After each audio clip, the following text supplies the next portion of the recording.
Hello. Hold on. Let me do a little intro. Sorry. All right, I'm gonna do this. I have to cover you up, I think, to do this. Hello and welcome to Are We Dating, where we delve into the terror and triumphs of dating relationships and sex in two of the most notoriously brutal dating cities in the US, New York City and Los Angeles. I am Javi, your host, a single New Yorker who's also been a dabbling Angelino. I'm a former casting director who's worked in a few dating shows, and I'm also a singer-songwriter who has written many a love song. I have decided to make this podcast because what was the world crying out for? Another man with a microphone. And here I am to answer the call. Today, I have the pleasure of sitting down with one of my very good Judies, a native New Yorker who has made their way out to sunny Los Angeles and has stayed there. So today, I am joined by the incomparable, Just one adjective. Just incomparable. the Okay. incomparable, the incredible, the very talented, Innocuous. the innocuous. I love you are Gary Moshkovich. You are also drag terrorist Emma Roidz, and you are also a dating app menace. These are all apt descriptions, and it's terrorism, like emotional terrorism, not like weapons of mass destruction. Just to be clear. Yes. Give us a little background. Give us a little description. Well, listen, if you want the people to be dating Emma Roidz, this would be a different talk show. Another episode for Emma. But yes, everything's correct. I'm Brooklyn born and raised. I dropped the accent so people could take me seriously. It's like odd going downtown applying for jobs. You have to modulate yourself in whatever environment you're in so people could relate to you. That's super important in dating as well. And yeah, as you said, Emma Roidz, semi-retired drag queen, meaning I only come out of hibernation like a cicada every few months. Yeah. I have honestly done drag at this point more than some of the girls on Drag Race. So take that. Do what you want with it, which is send me money. At the end, we'll drop that cash out. If you never want to see me again, send me $5.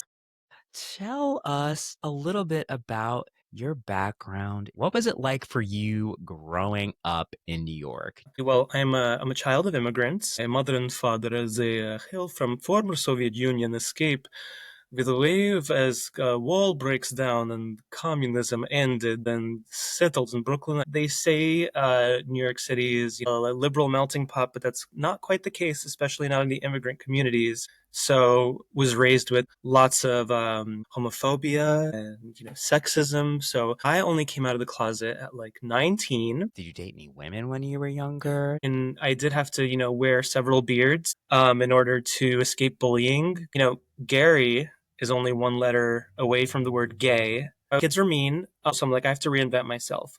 We have to start from, the ground up straight, which, the territory came with needing girlfriend. I didn't necessarily identify as gay. I was just like, oh, this is what I'm sexually attracted to, but I'm supposed to be make women because that's normal life. So I just started having girlfriends, and I was always really social and funny and easy to talk to, which girls love.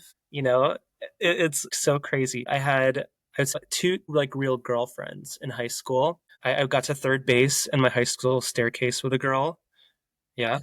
A staircase? In a staircase. Fast little boy. So a lot of the repression in your childhood came from culture, not necessarily religion. No religion. I wouldn't even necessarily say my family, but I think it was just the environment, where it was everybody around you was trying to be masked. It was just cool to talk shit about women. That was the early 2000s. If you wanted to be cool, you had to be homophobic. It's so interesting to hear you talk about this disconnect between I'm attracted to this, but this is the expectation without there being some sort of moral foundation. Because I come from a very religious background. For me, when I think about it, it's always you are going to hell. It's really interesting to hear somebody coming from a more secular perspective, which, peer pressure is a thing. Yeah. Also, I didn't want to get beat up because I was not really a fighter. I mean, there was not a lot of gay representation even. I feel like it was when I went to college around that time. So I graduated high school in 2010. Have you seen Overcompensating yet? Not yet. The gay kids who are out in that show, they're a very specific archetype that you would see in school when you're coming out younger. And in certain eras, there wasn't as much. There still isn't a broad spectrum of representation. Yeah, Frankie Grande. The world is healed. Where's the lie? Frankie Grande. But you know what I mean? Like, I feel like even when I was younger too, because I came out pretty young. I came out when I was 14. I feel like sometimes you fall into these patterns or fall into this display because it's like, oh, this is, this is potentially what I'm supposed to be now because this is the only thing I'm seeing out there. And not that there's anything wrong with being like, you know, hyper feminine or hyper masculine or whatever. I just think it's like the masks that we put on because we don't know any better or because we feel confined to those spaces, that becomes a problem. When, you are like, I fit in this space, but like this is not exactly my truth. Mm-hmm. You know. That's the tea. So how did your homosexuality evolve? Okay, so I came out in my second year of college. I was dating my friend. Hi, Ina. She's a really good friend of mine, still is. We didn't actually have sex, but like the attempts to, go farther were very like awkward and cringe. We like went to a New Year's party together and it was like just like mess. The day later, I just like had like in a hungover epiphany in bed. I was just like I'm over this. Like I'm gay. And then 2 days later, she's like, we need to talk. Like, our relationship isn't really going the way that I thought it was. So you could tell me if you're not attracted to me. And I said, no, it's not that, Ina. Well, yes, I'm not attracted to you, but it's because I am gay. She started hyperventilating and having a full on panic attack. She's like, what is my mom gonna say? Kid you not, I said, you're making this about you right now. And then we laughed about it. But I mean, yeah, poor girl. Her first boyfriend is actually now a lovely trans woman. So she has a beautiful streak of quality queer romance. She herself is not. But this is about me. This is not about her.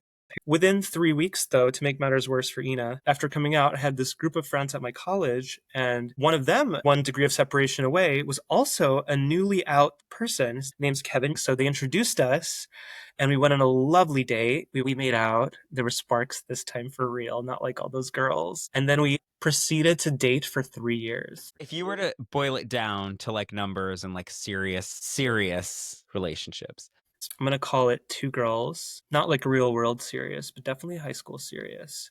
And then with men, I'm gonna say two. I think almost everybody else did not make the cut. So Kevin was number one. Tell me a little bit about your 3 years with Kevin. It was between the ages of 19 and 22. Yeah, he also kind of ruined me for the rest of the gay dating world because one, he was funny and cuddly, like, emotional, full, a fully developed female character already at 19. And the sex, he was incredible, which I was like, oh, wait a second. So gay sex by default means like we're gonna spit in each other's mouths and like choke each other. And then, after this relationship, I'm like, oh, you have to like request these things. It's not just gonna happen for you.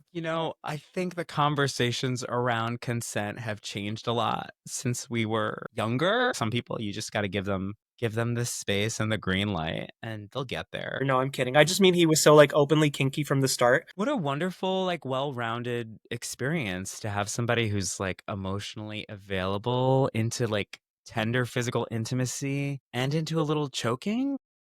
True. I wouldn't necessarily say emotionally available. He like we called it best friends with benefits. I mean, it was really silly, but he was like trying to protect his heart because he just had his heart broken. But he had just come out, right? He had just come out to his friends in college. He had been lying with somebody else, so he had like a He secret yeah, he boyfriend. had other romances before me, and one happened to like really crush him earlier. So for the first like year of dating, I heard a lot about this guy. We hung out almost every day, talked every day. And for all you New York City people, I lived in South Brooklyn and he lived in Queens. So I would take the train from the end of Brooklyn through all of Manhattan and into Queens. And then I would walk 15 minutes to his house. Jackson Heights, we would watch movies on his laptop and eat Thai food and sleep in his twin bed. That's true love. So eventually, he succumbed and we became boyfriends. We straight up had no fights, no arguments for like a year and a half, which is crazy. But at the end of the day, I am the one who broke up with him because I wasn't initiating sex or anything and he was getting frustrated. You can clearly tell when somebody is no longer sexually ravenous for you. And, I wasn't very emotionally intelligent at the time, so I didn't really know how to talk or deal with people. It's your first relationship, when you're in something like that and there's a lot of things that are going well, there's always that that. Why would I end this? We get along. We spend quality time together. They're kind. They're cute. Why am I not interested? Maybe it'll click back on. Is that kind of the vibe? It kind of wasn't, I think part of it was like he's really cute and adorable. And I was like, at the time, I'm like, I don't think I want cute and adorable. You wanted a bad I boy. wanted a bad boy. A bad Yeah. boy. I kind of was just honest with him. He didn't take it like super well at first, but in a few months, we slowly started becoming friends again. And now we have still a great friendship to this day. Yeah, I was very impressed by your friendship when I met him. But like I know it's part of it is when you date somebody that young, you go through like battle together and that intro phase of being out. And I mean, also at the time was like a perfect match. Like since him, all of the people I've dated, it's been very rare to like click with someone like that hard right away. Hashtag blast. It's like it's definitely a blessing and a curse though, because not everybody has such a strong first experience, especially like in their late teens and or early 20s. Especially like back in the day, back in the 1930s when I'm just kidding. We didn't have Grindr when we met. We used OK Cupid. Ooh, okay, Cupid, been there. And I had an okay Cupid relationship, one of my big three relationships. Ooh. But enough about that. I want to know more about your second relationship. What can I say? Okay, so I had moved to LA in May of 2017. I was having trouble like making, like gay friends. In New York, I feel like people were so direct. There was a lot more like realness. Here, like it was a lot harder to like get people to consistently hang out. So I was pretty like down in the dumps for like the first few months. And then I met this guy. Let's call this one Pete. So let's go with Pete. So he just moved from New Jersey. So it was like a kindred spirit, talkative, like open, looking to make connections. The sex was like mediocre, but I'm like, you know what? The hangouts are great and you're very cute. Our standards got lower. So me and Pete, we started dating for like a few months. We joined this group, Hiking Vikings, a gay hiking group that used to do hikes every single week. Around Christmas, he left back home to Jersey and I'm like, it's cold. I'm not going. So he's gone and I go on a Hiking Vikings hike and I meet Chad. And, we're on this hike, Chad, I, and the other people, and bonding and chatting. I must have been 25 and he was like 39. He like had his shit together, seemingly like cool job in entertainment. And he just had like tattoos and piercings. I really loved the outdoors, which I decided to make my identity upon moving to LA. I mean, what else would you do after moving Ask to me LA? why I moved to LA. Why did you move to LA? The weather and the outdoor recreation. I mean, if I were to encourage somebody to move to LA, it would be for the weather. That's the number one headline. Everything else comes with a caveat. But anyway. Yeah. So, okay, we met on this hike. I had like that next week, I had taken like a random day off. I had no real friends because Pete was back home. So I like hit up Chad on his Instagram and I'm like, hey, you want to go on like a hike date? And he's like, let's do it. And he said, do you want to see beaches, mountains, or deserts? I was swept away. And I was like, deserts, baby, let's do it. So we took a day trip to Joshua Tree, just drove off and spent a whole day together. He was like, yeah, super physical, all the, climbing and scrambling, which I was just getting into. So I was like super impressed. It honestly was off to a really good start. And then we started seeing each other like way more often. We didn't get straight into the sex either, which was great. Like it was a pretty slow burn. We probably didn't have sex till like fourth time we hung out. Oh my God. The fourth time? I think so. I think it happened like really slow. Maybe like, yeah, third or fourth. Fourth time is like you're a Dawson's Creek character at that point. I am a Dawson's Creek character. So Pete comes back from Christmas vacation, right? And he had just left in the midst of our dating and mediocre sex. And that week I had hung out with Chad like 5 times. What? Okay, so like when you're like we didn't hook up until the fourth time, it was in the space of 1 week. Yes. Well, probably, yeah. Like one, yeah. Yeah, it was probably the space of 1 week. Well, I'm saying we hung out a lot. When I say a lot, it was like a lesbian relationship. Wait, we hung out Monday and we didn't sleep together until Thursday. Can you believe that? I mean, that's still impressive. Listen, time is a vacuum cleaner or vacuum. So we went on another group hiking trip, and it was like a bunch of us, and the 3 of us were there, and I'm like, everybody's hitting it off so great. Like after this, we're all gonna go have a threesome, and this is gonna be great for me. So we have the threesome. I love that for you. Yeah. We went on this lovely hike and then we went back to my place and had the threesome. And during the threesome, I was like, ooh, I'm enjoying the sex with one of you far more.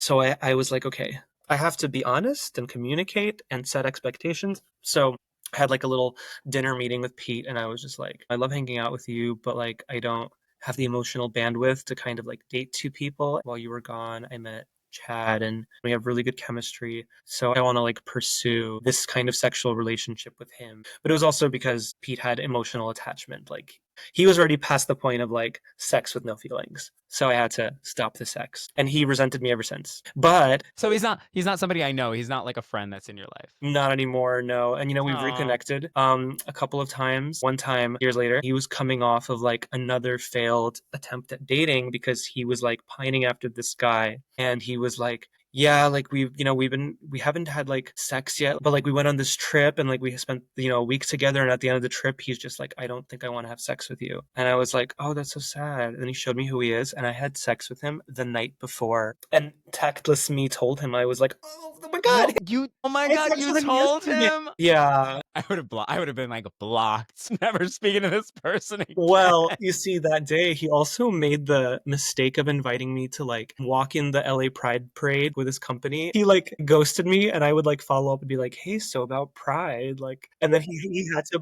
begrudgingly like accept me. So I went to the Pride parade and had a blast. And then I messaged him, hey, how much should I pay you for the Uber? And he never responded and we never spoke again. I can't believe you told him that. I can't believe you're like, oh, that guy. I saw him last night. Uh, no, if I'm being real, he kind of started like talking about him first, and he mentioned him. I'm like, oh my god, him! He had like some unique name. And then as he was telling his story, I was telling my story, and by the end, the two converged, and I was like, this happened once before, didn't it? But yeah, so I started seeing Chad, and very much like my first relationship, things were like really good for like 5 months without any kind of like turmoil. It was like 4 months of adventuring like all across like California and camping and like seeing all these beautiful natural, like sites that I would never seen. And I explicitly in the beginning was very much like I am not into monogamy. Like I am starting this as an open relationship. And but we discussed it and we're like, we're open, but let's like just focus on each other and not like have sex with other people. The The foundation. foundations, yeah. But we did have like threesomes with people together.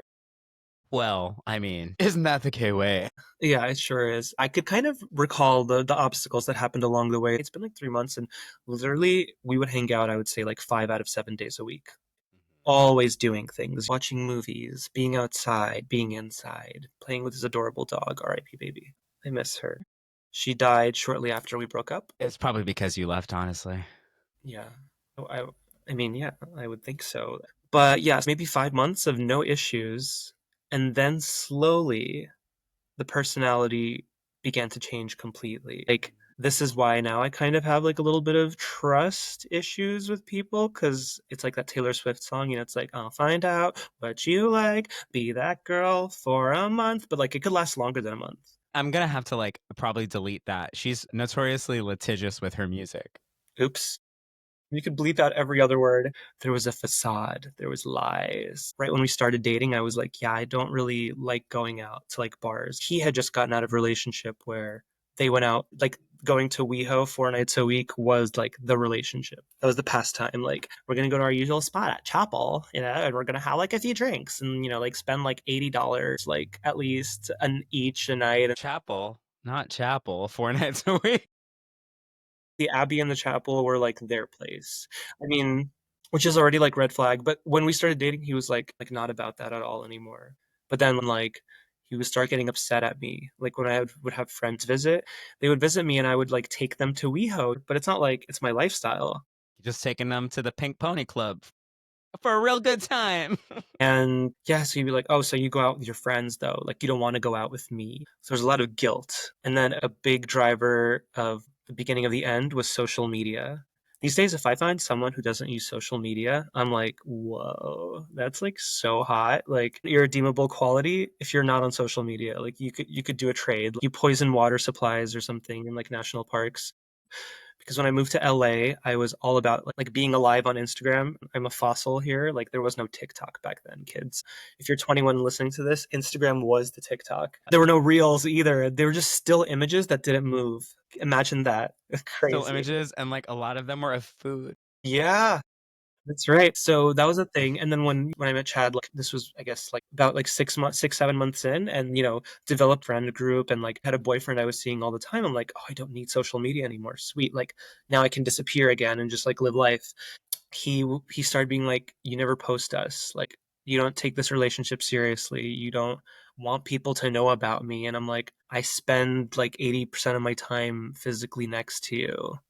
Like, is that not enough? You didn't post him like once though? Were you I did, embarrassed? and then I started Once, doing it. okay. I started doing a little bit more, and like again, he would just be like, "We had this great date. Why didn't you like post anything? Like you made it. You know what I mean? Like Gary, if a tree falls in the forest and no one is there to hear it, does it make a sound? we were there together in the forest, and the tree fell, and we said, "Oh my God, the tree fell! Wow, that was so loud." And the first sign of crazy was he was also like a photographer. He took lots of really good photos, and then I just noticed all the photos we had, like our albums that were online, like on Facebook. More fossilization of myself.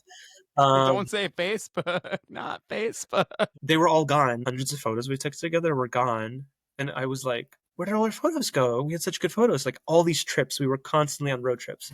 And he's like, oh, you don't care about photos. So I deleted all of them. Unavoidable red flag. Very abusive behavior. Oh, yeah. It only got worse, like way worse. How did it devolve? Well, it was kind of like a lot of continual emotional abuse. Like I would do things. I'm never trying to really hurt anyone. Though I understand that sometimes I don't put 100% care into absolutely everything I do.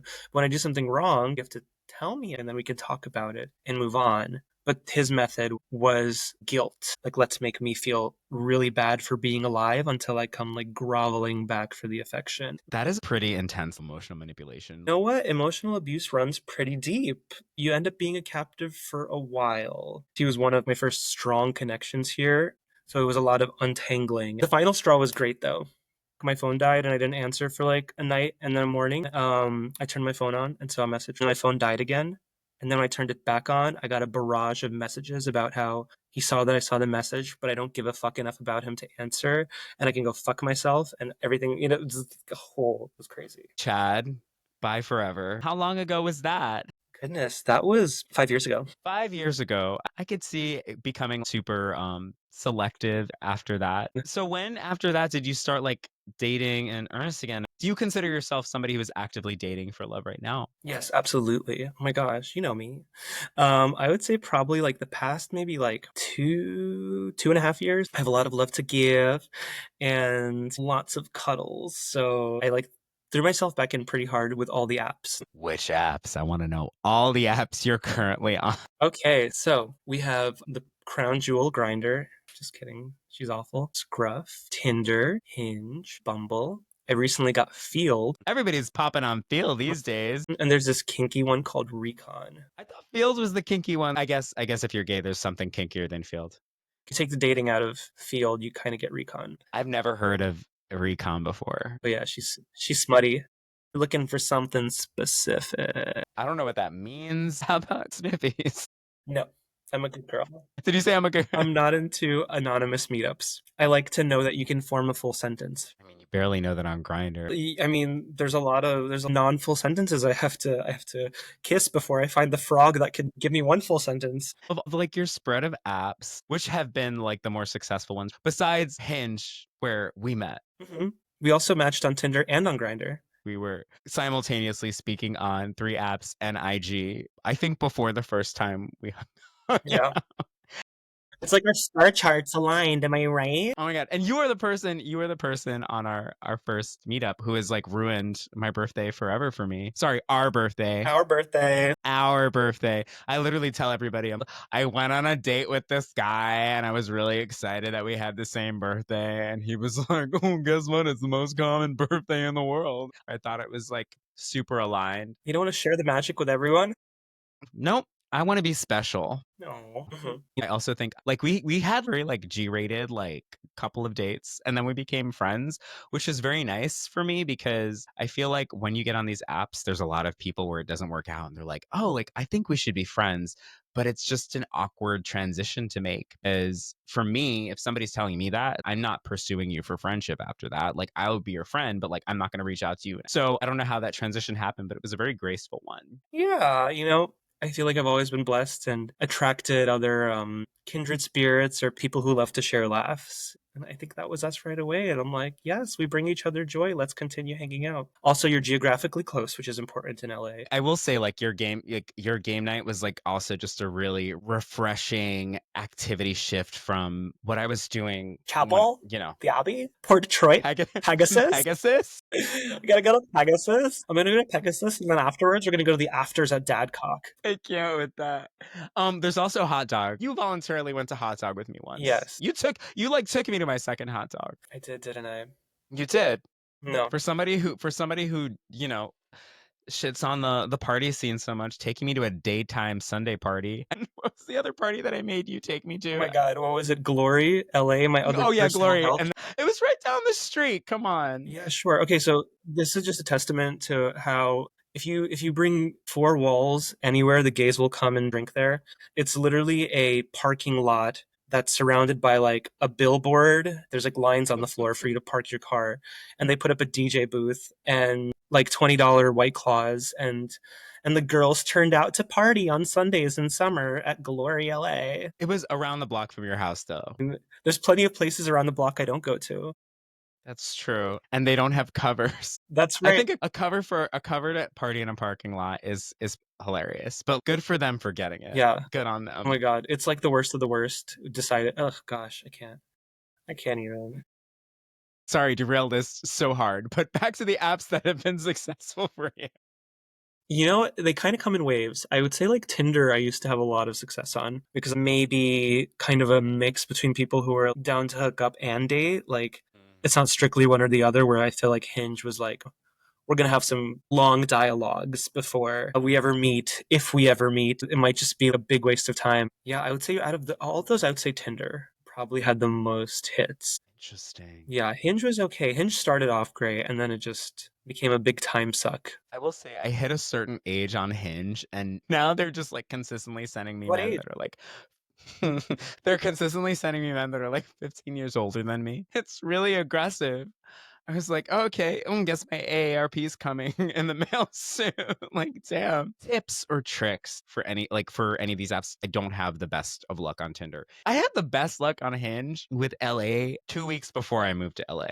I Mhm, had I had the most Hinge dates in my life because I set them up right before I moved to LA. mhm. But like when I got to LA, it was like Well, the longer basura. you're here, the more evil you absorb, and it kind of like weighs down your aura. I don't know if you know this, but LA is full of empaths. If you're walking around with some kind of aura, they're gonna know it'd be LA.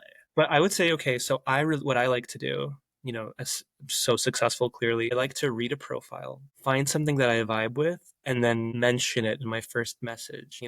Like I too love hiding bodies. You know what I mean? Something cute.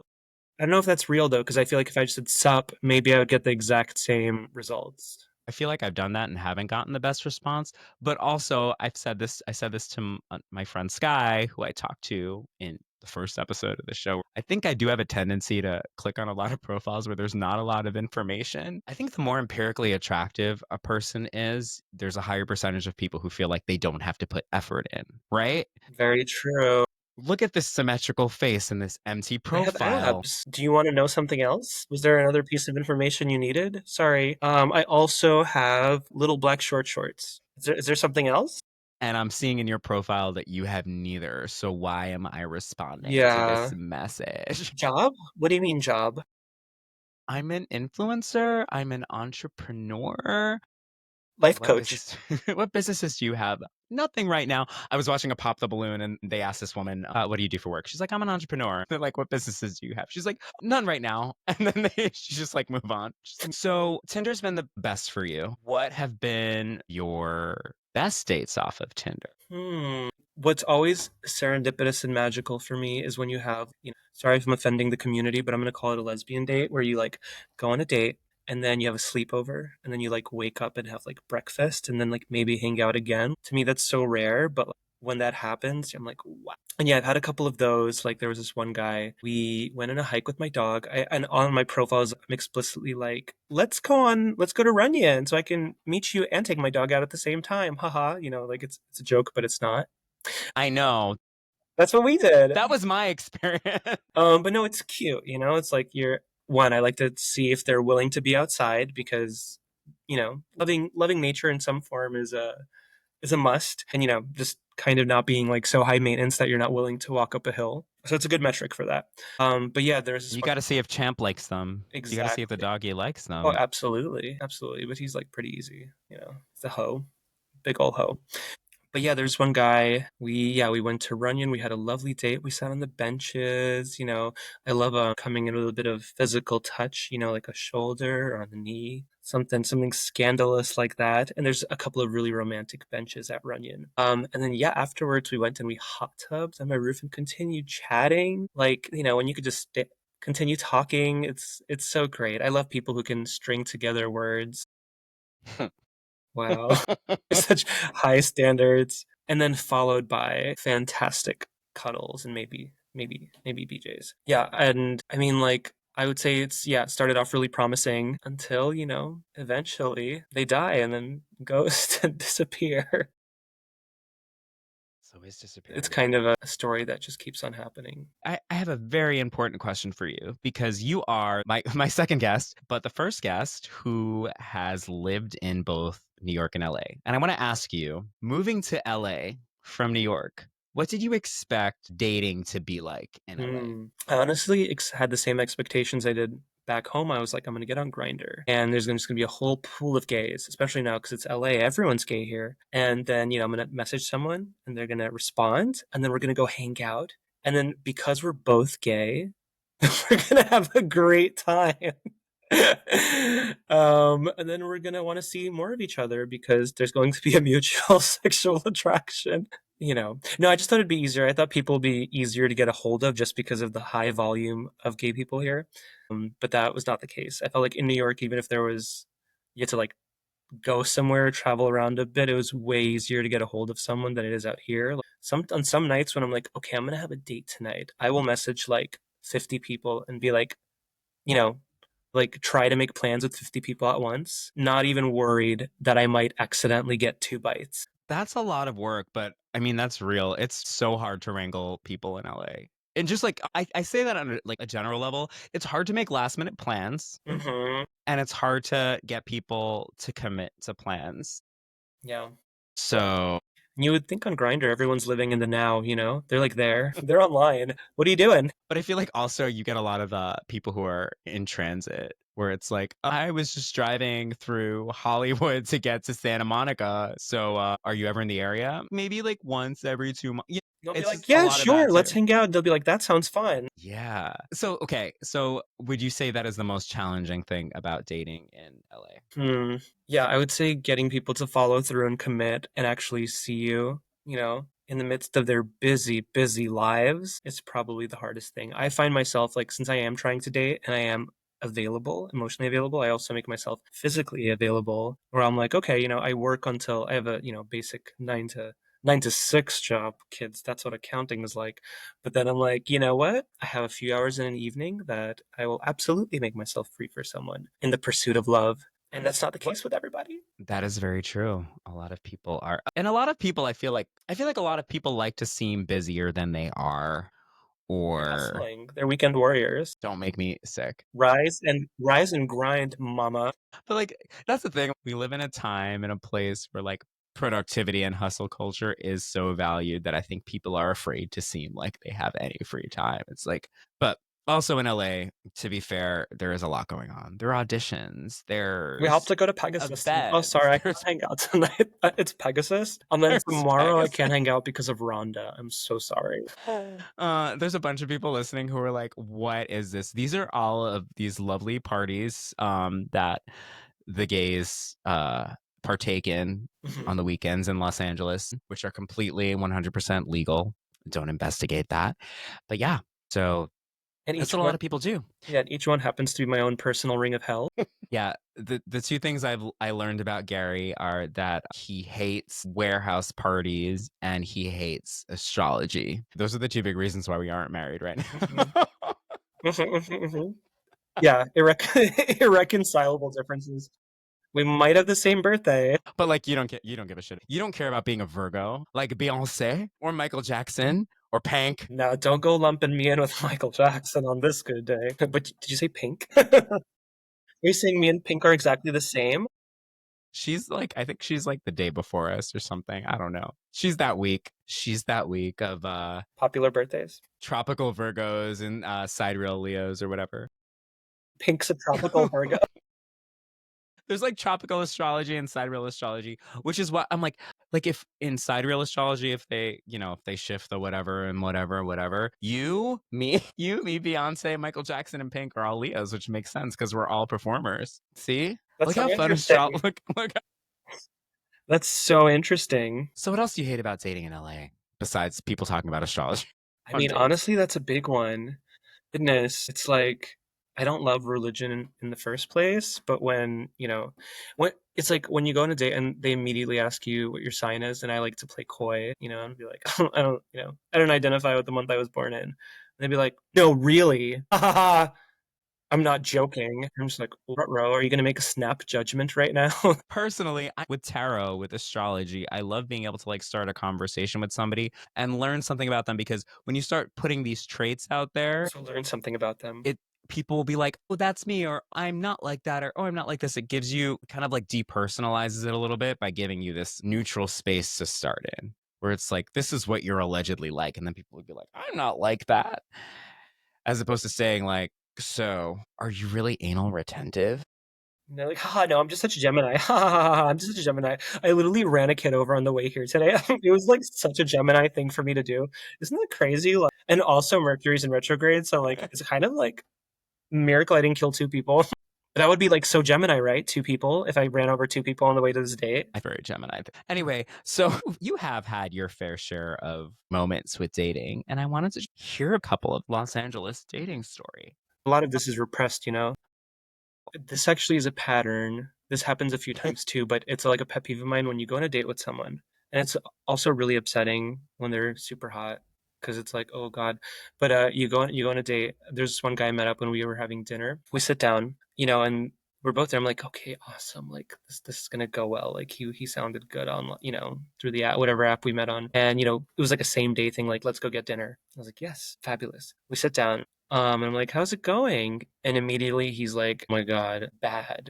You would not believe what happened with my roommate. And then proceeds for the next 2 hours to talk about a fight, just like a inconsequential fight. Like nobody died, nobody got stabbed, just like a squabble with their roommate. They were like, just like the most boring shit. It was like, they had this person over and they didn't clean. And like, I was telling them that when you don't clean, this is like how I feel. And then and it went on. I'm not kidding for 2 hours. I don't want to make any generalizations, but I will say that there is a legitimate self-awareness issue that plagues the gay men of Los Angeles. Vampires. Is yeah, But like he it's got like me. oh, like maybe like 10 minutes of that and then move on. Like you have to get it off your chest so you can enjoy the date. I'm not saying that that's great, but 2 out like It was, I'm not kidding, it was 2 hours. And I think it's because I came in there with a lot of energy and verve that he like picked up on the fact that there was a lot to drain. Maybe I was supposed to look weaker and like weary. Mortal Kombat like finish him.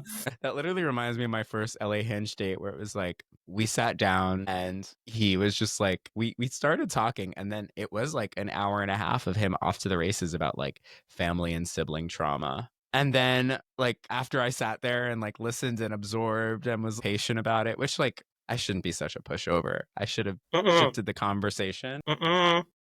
Then it was like the ghosting shit the next day. I'm like, I literally just played your therapist for 2 hours and Yes. you don't have the decency to engage with me. No. The worst. No, The ma'am. worst. No, ma'am. And I hate that. this happened actually. Okay, I'm jogging my memory. There's another one recently where I've now learned. I've gotten much better. It was. I think I shared this one or like this person with you. It was like the spiritual guru. Remember that guy? Which Uh, one? I feel like there's that's another thing that plagues the city. fucking everyone. So yeah, he was like a spiritual healer, bullshit entrepreneur. The usual, the usual LA experience. And The fuckboy to guru pipeline. exactly. And and I'm like, okay, like yes, like Burning Man. He seems in touch with his emotions. Great, perfect. Comes over immediately. It's like the dead dad comes up so quick. Like it was like, why do you? Oh, we just talking about Joshua Tree. I was like, I saw your photos of Joshua Tree. He's like, yeah, my dad, who's dead, loved going there so recently. I went there, to like I go there I go there at least once a week so I can feel my dead dad. And I'm like, oh, and then I also noticed in this other picture, I mean, I did still have sex with this person. I mean, the sex was like really good, unfortunately, but the conversation. It's because he's so in touch with his emotions. Maybe he was channeling his dead dad. No, my God. I mean, hey, we love a daddy and a ghost. Wow. But yeah, it was like dead dad. Then there was like friend who died. And then there was like a sexual assault. And like every time they would come up, I'm like, Oh my god. I don't know you. Let's talk about something else. Yeah. I don't like a trauma dump. I'm not here. I'm not a disposal. Wait till the second date. Maybe because you make people feel too comfortable, though. Personally, I often on dates because I have this background in casting, and a lot of people don't like to ask questions. I tend to get into producer mode a lot, and I'll da da da da da. And I feel like when you ask questions and you seem engaged and curious, I've encountered a lot of men who don't do that. It's like, oh, so like maybe I can tell you everything. Are you my therapist? No, please. I need to change something. Maybe like more Botox, so I'm like look a little less inviting. You got to be meaner. So tell me about Joshua Tree. No, that actually, yeah, that happens. People who just don't shut the fuck up and don't like ask you a single question. I think that's my current date pet peeve. I'll take astrology before I take that now. Listen, if people are using astrology as a means to start a conversation with you and get you to reveal something about yourself, then at least they want to learn something about you. It blows my mind. Like, have you ever sat there and like taken account? Yes. I was hanging out with somebody and he was like, "Oh yeah, I really want to get to know you.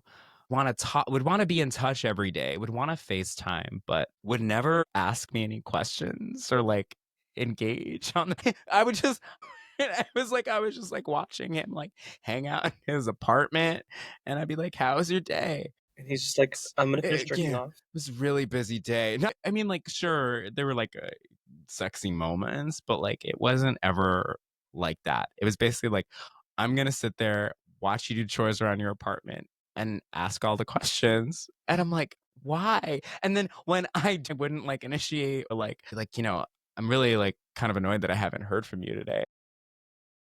Maybe this was like his OnlyFans and he confused you for a client who like loves watching him do things around the house. Oh, you're the other hobby. Oh my God, I'm so sorry. It's kind of unfortunate because like just like attractive, nice, smart. When we hang out, it's like fine, but like zero questions is such a deal breaker. Hmm.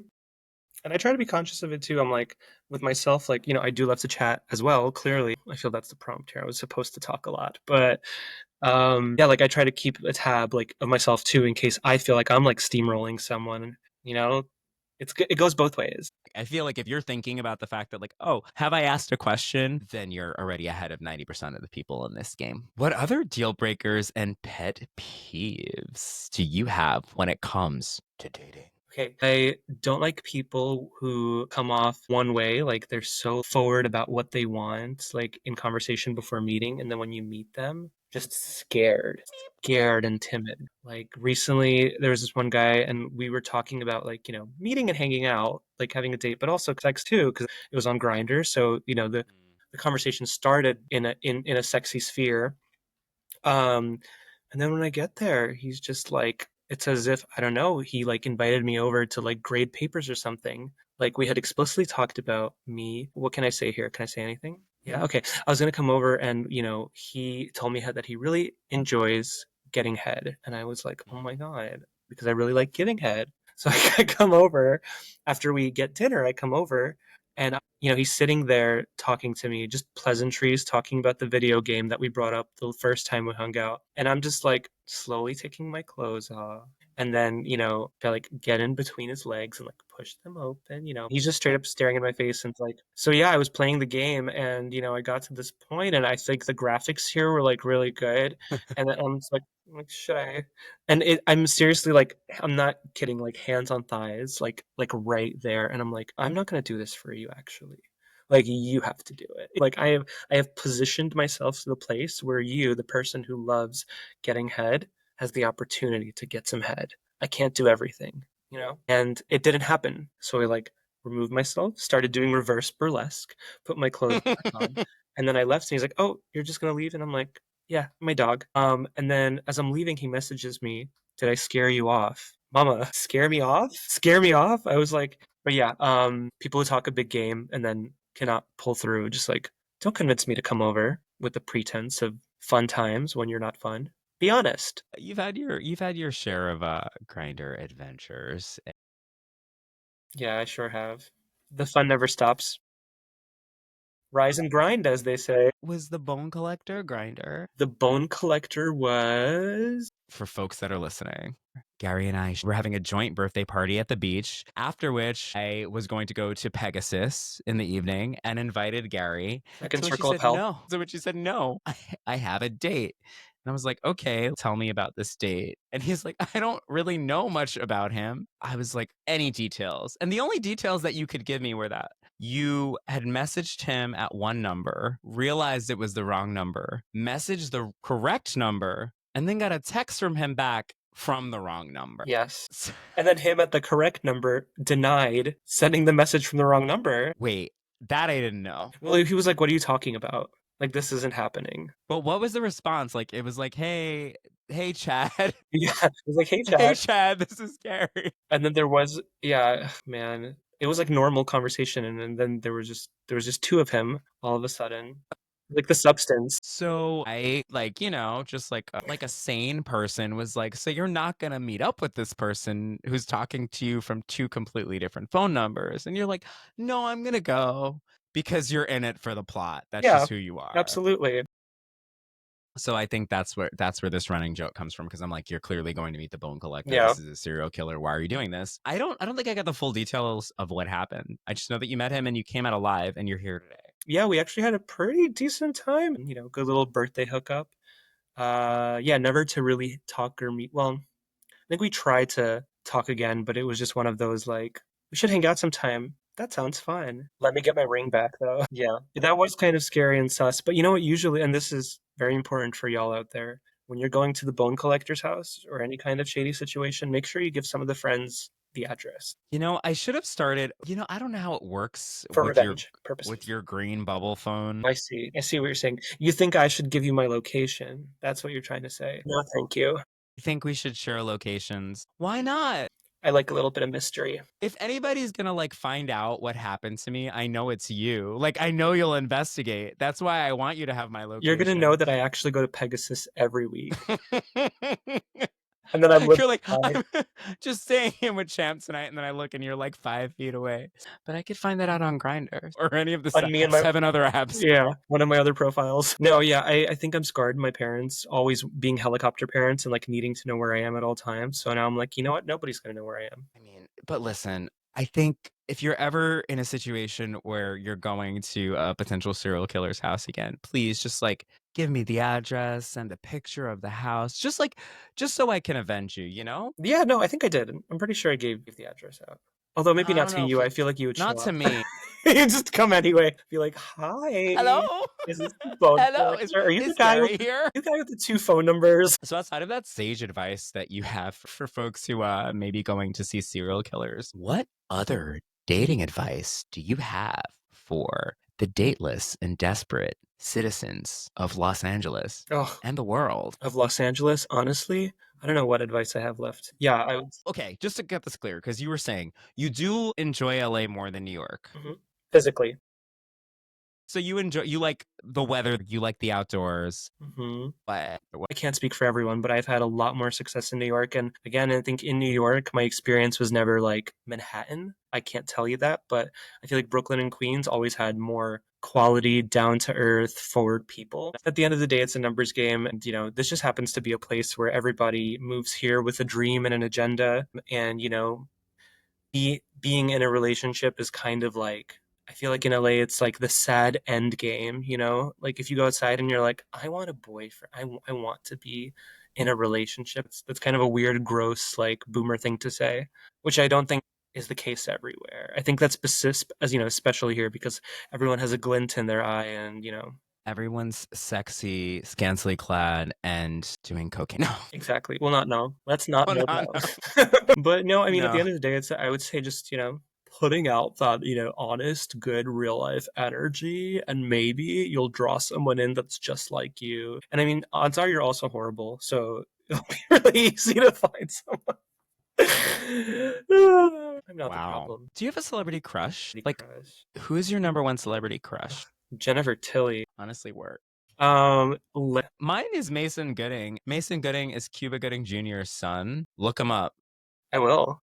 I have an easy answer. It is Tessa Testicle from Drag Race Germany. Look her up, y'all. My goodness, like What's the allure of Tessa she Testicle? is just so hot. She's like really tall, really funny. There's like a tooth gap, and but like a sick, insane body, and also like really great drag. So like when somebody's hot, talented, and like goofy, like oh my god, and like next level hot, yeah. Love that. Okay, Tessa Testicle. I Tessa will look Testicle. Tessa Don't Testicle know up. the real name, but goodness gracious, call me. This has been a lot of fun. I do want to know, what have you learned about yourself from all of the dating that you've done in these two fair cities? Let's see. I've learned that I am often far more available for love and dating than the people around me. So instead of spending a lot of time in that department, sometimes it's good to just spend time on yourself and date yourself because I'm available and also I'm available. So we should meet and do more of that together. I would also say yeah, I've learned that. Oh, a big one. I've learned that I kind of need someone who loves physical touch, not necessarily sex, but physical touch. And I may not be compatible with people who doesn't have that as one of their primary love languages. And that it's okay to just part ways. It doesn't mean they don't like you. It just means that that's not how they show how they like you. Co-sign that. I don't know.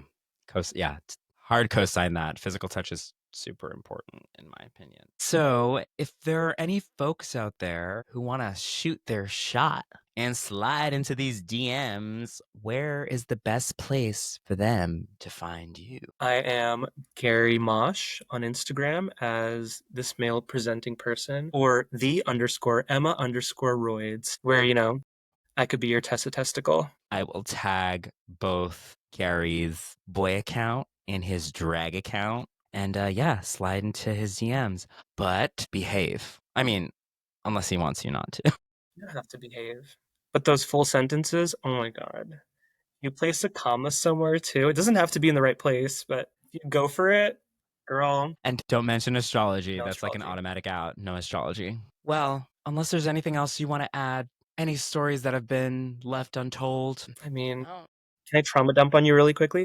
go for Do I it. What have is it? this dead? No, just kidding. I just want everybody to go out there and, be yourself. Don't put on for other people and make the world a better place, okay? If you don't like someone, tell them right away. It's funny. I feel like that's like the consistent message here where it's like, don't become someone for someone else, or like, don't become a different version of yourself to attract people, which I think it's very easy to do in these cities where it's like, you got to keep up with the Joneses in some form, whether it's the glitz and glam of LA or like the high performers of New Hmm. York. It's a lot. So, Yeah, good advice, sage advice. Thank you so much for your time and for doing this. And maybe we'll do it again sometime because I know there's a lot more we could talk about. absolutely. Oh my God. I'm just a walking Rolodex of horrors. Aren't we all? Well, thank you for being you, Thank you. Gary. And I hope you enjoy the rest of your night. I'll try my best. Bye. Bye.